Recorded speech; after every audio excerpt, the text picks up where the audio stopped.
A widow had 2 daughters. One was pretty and industrious, the other was ugly and lazy. And as the ugly one was her own daughter, she loved her much the best, and the pretty one was made to do all the work, and be the drudge of the house. Every day the poor girl had to sit by a well on the high road and spin until her fingers bled. Now it happened once that as the spindle was bloody, she dipped it into the well to wash it, but it slipped out of her hand and fell in. Then she began to cry, and ran to her stepmother, and told her of her misfortune. And her stepmother scolded her without mercy, and said in her rage, "As you have let the spindle fall in, you must go and fetch it out again." Then the girl went back again to the well, not knowing what to do, and in the despair of her heart she jumped down into the well the same way the spindle had gone. After that she knew nothing, and when she came to herself she was in a beautiful meadow, and the sun was shining on the flowers that grew round her. And she walked on through the meadow until she came to a baker's oven that was full of bread. And the bread called out to her,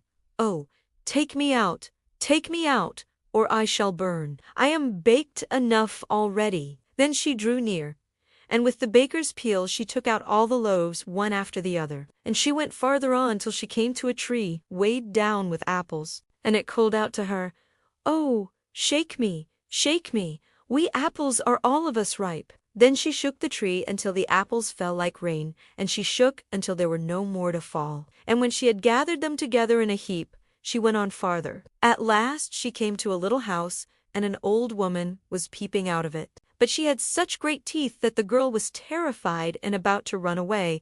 Only the old woman called her back. "What are you afraid of, my dear child? Come and live with me, and if you do the housework well and orderly, things shall go well with you. You must take great pains to make my bed well, and shake it up thoroughly, so that the feathers fly about, and then in the world it snows, for I am Mother Hulda." As the old woman spoke so kindly, the girl took courage, consented, and went to her work. She did everything to the old woman's satisfaction, and shook the bed with such a will that the feathers flew about like snowflakes. And so she led a good life, had never a cross word, but boiled and roast meat every day. When she had lived a long time with Mother Hulda, she began to feel sad, not knowing herself what ailed her.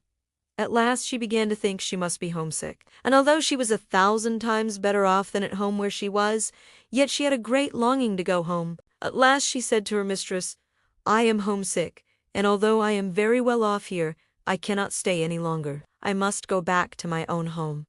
Mother Hulda answered, "It pleases me well that you should wish to go home, and as you have served me faithfully, I will undertake to send you there." She took her by the hand and led her to a large door standing open, and as she was passing through it there fell upon her a heavy shower of gold, and the gold hung all about her so that she was covered with it. "All this is yours, because you have been so industrious," said Mother Hulda. And, besides that, she returned to her spindle, the very same that she had dropped in the well. And then the door was shut again, and the girl found herself back again in the world, not far from her mother's house. Then she went in to her mother, and as she had returned covered with gold, she was well received. So the girl related all her history and what had happened to her. And when the mother heard how she came to have such great riches, she began to wish that her ugly and idle daughter might have the same good fortune. So she sent her to sit by the well and spin. And in order to make her spindle bloody, she put her hand into the thorn hedge. Then she threw the spindle into the well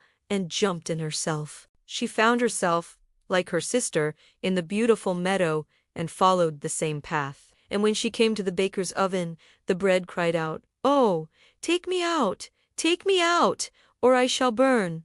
I am quite done already." But the lazy bones answered, "I have no desire to black my hands," and went on farther. Soon she came to the apple tree, who called out, "Oh, shake me, we apples are all of us ripe." But she answered, "That is all very fine. Suppose one of you should fall on my head," and went on farther. When she came to Mother Hulda's house, she did not feel afraid, as she knew beforehand of her great teeth, and entered into her service at once. The first day she put her hand well to the work, and was industrious, and did everything Mother Hulda bade her, because of the gold she expected. But the second day she began to be idle, and the third day still more so that she would not get up in the morning. Neither did she make Mother Hulda's bed as it ought to have been made, and did not shake it for the feathers to fly about. So that Mother Hulda soon grew tired of her, and gave her warning, at which the lazy thing was well pleased, and thought that now the shower of gold was coming. So Mother Hulda led her to the door,